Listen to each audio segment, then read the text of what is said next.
یہ ہیں دنیا کے مشہور سائنسدان البرٹ آئنسٹائن اور اسحاق نیوٹن، جن کی ذہانت کے قصے تو آپ نے ضرور سن رکھے ہوں گے، لیکن کیا آپ جانتے ہیں کہ ایک ایسا شخص بھی ہے جو ان دونوں سے زیادہ ذہین ہے؟ جی ہاں، آئنسٹائن اور نیوٹن کی انٹیلیجنس سے بھی کہیں زیادہ ذہین ایک ایسا شخص بھی ہے جس کا آئی کیو ان دونوں سے بہت زیادہ ہے، مگر وہ اس دنیا میں بالکل گمنام ہے اور شاید آپ نے کبھی اس کا نام بھی نہ سنا ہو۔ شاید آپ جان کر حیران ہوں، لیکن یہ کہانی ہے ایک ایسے شخص کی جس کا آئی کیو لیول 260 تھا۔ آئنسٹائن کا آئی کیو 160 اور نیوٹن کا آئی کیو 190 تھا، یعنی آئنسٹائن اور نیوٹن سے بھی کہیں زیادہ ذہین۔ اس شخص کا نام ہے ولیم جیمز۔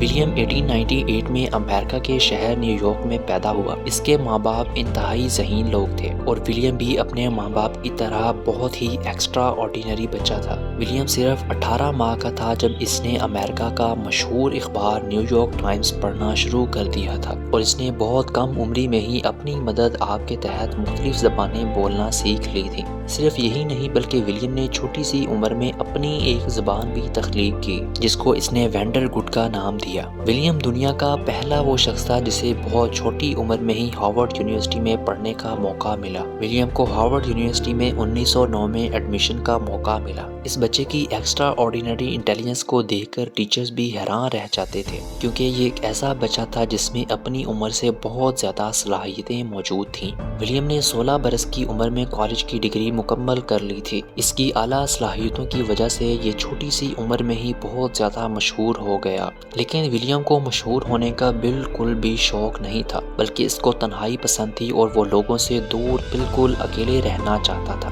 ولیم انٹیلیجنس تو بہت تھا، لیکن اس کے لیے سب سے اچھی زندگی وہ تھی جس میں اس کا کسی کے ساتھ رابطہ نہ ہو، اور یہ بات ولیم کے پیرنٹس کے لیے بہت ہی پریشان کن تھی، کیونکہ ولیم کے والد نے بہت کوشش کی کہ وہ زیادہ سے زیادہ لوگوں کے ساتھ انٹریکشن کرے اور مزید پڑھائی کرے تاکہ وہ اپنے ملک کا نام روشن کر سکے، کیونکہ انہیں معلوم تھا کہ ولیم میں کچھ خاص ضرور ہے جس کی بنا پر وہ دنیا میں کچھ نیا کر سکتا ہے۔ لیکن جیسے جیسے ولیم بڑا ہوا، اس نے اپنے والد کی مرضی پر چلنا چھوڑ دیا۔ وہ جانتا تھا کہ اگر وہ آگے مزید پڑھے گا اور مختلف انسٹیٹیوشنز میں ایڈمیشن لے گا تو لوگ اسے اور زیادہ جاننے لگیں گے۔ اسی وجہ سے اس کی اپنے والد کے ساتھ شدید لڑائی بھی ہوئی، اور شاید اسی لڑائی کی وجہ سے ولیم کے والد کی 1923 میں وفات ہو جاتی ہے، لیکن وہ اپنے والد کے ساتھ اتنا زیادہ ناراض تھا کہ ان کے جنازے پر بھی نہیں گیا۔ اپنی الگ تھلگ دنیا میں گمنام رہنے کے لیے ولیم نے چھوٹی موٹی نوکریاں بھی کی، لیکن اکثر ایسا ہوتا تھا کہ لوگ اسے پھر بھی پہچان لیتے تھے، کیونکہ وہ جیسے جیسے بڑا ہو رہا تھا اس کے چرچے عام ہو رہے تھے، اور جب اسے ہارورڈ یونیورسٹی میں ایڈمیشن ملا تو اس کے بعد لوگ اسے بہت زیادہ جاننے لگے تھے، اور یہ جب بھی کہیں جاب کرتا تو کچھ عرصے بعد لوگ اسے پہچان لیتے تھے کہ یہ ولیم جیمز ہے۔ وہی لوگ جو اس کو اپریشیٹ کیا کرتے تھے اور اس کے بارے میں اچھی اچھی باتیں لکھتے تھے، وہ اس کے خلاف لکھنا شروع ہو گئے، یہاں تک کہ ولیم نے ورلڈ وار 1 میں جنگ کے خلاف آواز اٹھائی اور اس کے نتیجے میں اسے 18 ماہ کی قید سنائی گئی۔ ولیم جیمز نے اپنی زندگی کا بقیہ حصہ تنہائی میں گزارا، اور یہاں تک کہ اس کا اپنی فیملی کے ساتھ بھی کوئی رابطہ نہیں تھا، یہاں تک کہ اس نے اپنا پیٹ پالنے کے لیے لوگوں کے چھوٹے موٹے کام تک کیے۔ وہ انسان جو اپنی ذہانت سے شاید اس دنیا میں انقلاب لا سکتا تھا، کچھ کیے بغیر محض 44 ایئر کی عمر میں اس دنیا سے چل بسا، اور اسی طرح ولیم کا قصہ تمام ہوتا ہے اور آہستہ آہستہ لوگ بھی اسے بھول جاتے ہیں۔ شاید قدرت نے ولیم جیمز کو انتہا درجے کا آئی کیو تو دیا تھا، لیکن اسی کے ساتھ ساتھ اس کے اندر کچھ ایسی کمپلیکیشنز بھی تھیں جس کی وجہ سے وہ اس دنیا میں موجود لوگوں کے درمیان سروائیو نہیں کر سکتا تھا۔ اس نے اپنی زندگی کو دنیا اور اس کی بھیڑ بھاڑ سے اور شہر سے کوسوں دور کسی چھوٹی سی بستی میں ایک خیمے میں رہنے والے غریب فقیر کی طرح ہی زندگی گزار دی۔